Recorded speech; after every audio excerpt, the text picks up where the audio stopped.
People often say Christmas miracles are rare, but if single dad Daniel Winters had known that helping a stranger on that freezing Christmas morning would reveal a truth powerful enough to rewrite every chapter of his life, he might have held his daughter a little tighter, walked a little slower, or maybe, just maybe, prepared his heart for the moment everything changed, because that morning, as snow settled over the quiet streets and the world still slept under shimmering lights, Daniel made a choice, the kind of choice that looks small at first, but becomes the moment you look back on and say, that's where everything began. Chapter 1. Daniel Winters had learned how to turn loneliness into routine long ago. Christmas used to overwhelm him with memories of better days, days when his late wife, Emily, filled their tiny home with laughter, cinnamon cookies, and off-key singing. Now it was just Daniel and his 7-year-old daughter, Lily, doing their best to create joy from scraps of time and heart. Snow blanketed the streets that morning as Daniel and Lily made their way to the community center. Daniel had promised Lily they'd volunteer together, hand out warm breakfast to the homeless. It was their way of honoring Emily, who believed that Christmas meant nothing if it wasn't shared. Lily clung to his hand, her little boots crunching through the snow. "Daddy," she said softly, "do you think Mama sees us helping?" Daniel swallowed a lump. "I think she sees every good thing you do, sweetheart." Inside the center, warmth and chatter wrapped around them. Daniel was pouring hot cocoa when he noticed her, the woman near the entrance. She stood out, not because she tried to, but because she looked lost. Not physically lost, but so lost, the kind of lost you recognize only if you've lived through it. Her coat was soaked, her hair damp with melting snow. She held her left arm stiffly, as if in pain. People around her were busy, but she wasn't asking for help. She just stood there, trembling, clutching a small worn-out purse to her chest. Daniel walked over. "Miss? Do you need somewhere warm to sit?" She blinked as if waking from a fog. I just need a minute." Her voice cracked. "Let me help you," Daniel said gently. Something in his tone made her nod. He helped her sit near the heater and noticed her arm was bruised and swelling. Lily brought her a cup of cocoa. "You look cold," she whispered. The woman smiled weakly. "Thank you, sweetheart." "I'm Daniel," he said. "My daughter and I are volunteering." "Are you hurt?" The woman hesitated. Fear flickered in her eyes. "My name is Claire. And yes, I think my arm might be fractured." "Hospital?" Daniel offered. She shook her head too quickly. "No hospitals. Please." Daniel exchanged a worried glance with Lily. Something wasn't right. "Are you sure?" he asked softly. Tears gathered in her eyes. I can't go. Not today." Daniel didn't push. He knew that tone. He'd heard it in his own voice once, when Emily got sick and they couldn't afford treatment. The fear of systems and paperwork. The fear of being forgotten in the shuffle. "We'll figure something out," he promised. For the next hour, Claire helped serve breakfast with her good arm. She laughed with Lily, even helped Daniel distribute blankets.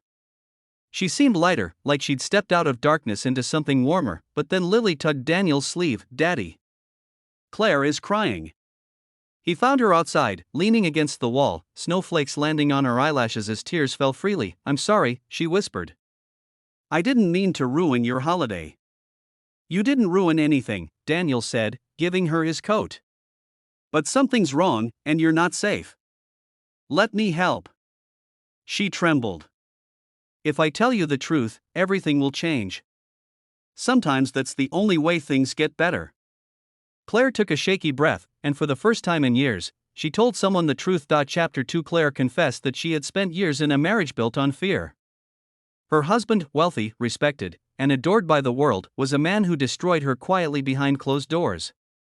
She had escaped the night before, taking only her purse and the courage she didn't know she had left. "Today was my last chance to disappear before he files the missing person report," she whispered. "He'll paint me as unstable. He always does." Daniel felt something inside him tighten. He knew desperation. He knew what it was like to feel powerless. "You don't have to disappear," he said. "You can start over." Claire shook her head. "Not without facing him. Not without proof." Daniel made a quiet decision in that moment, a decision heavy enough to bend the future. "I'll help you," he promised.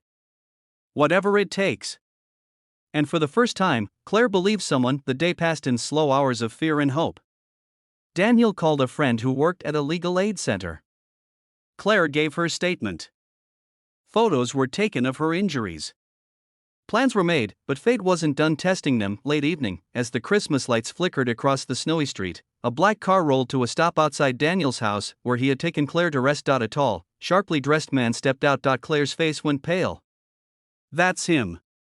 Her husband. Daniel's instincts roared to life. He stepped outside before the man reached the door. You have something of mine, the man said coldly. She's not a thing, Daniel replied. You think you can hide her? I know the law. So do I, Daniel said calmly. And she's already spoken to people who will protect her. The man's face twisted. You don't know who I am. Daniel stood taller. I don't need to. I just know she's not going back with you. Claire stepped out, shaking but stronger than before. It's over, she said. I'm not your property. Her husband's eyes widened, not in anger, but shock, because Claire had never looked him in the eyes when she spoke before. Police arrived minutes later, called earlier by Daniel's friend at the legal center. After a tense confrontation, Claire's husband was taken in for violating a restraining order he didn't know had been filed just hours earlier. As his car disappeared into the snowy distance, Claire collapsed into sobs, relief, terror, and freedom all tangled together. Daniel knelt beside her. You're safe now, he whispered. Why did you help me? She asked. Because someone helped me once, Daniel said. And because Lily said you looked like you needed a friend. Claire laughed through tears. Months passed, healing was slow. Pain didn't vanish. But Claire rebuilt her life, piece by fragile piece. Daniel became her anchor, and she became the quiet, missing warmth in his home that he thought he'd never feel again. On the next Christmas morning, Claire stood beside Daniel and Lily in the community center, serving cocoa to strangers. Snow fell outside, just like the year before, but this time, Claire wasn't trembling. She wasn't lost, she was home, and Daniel knew that sometimes, the greatest Christmas miracle isn't a gift, it's a truth that changes everything.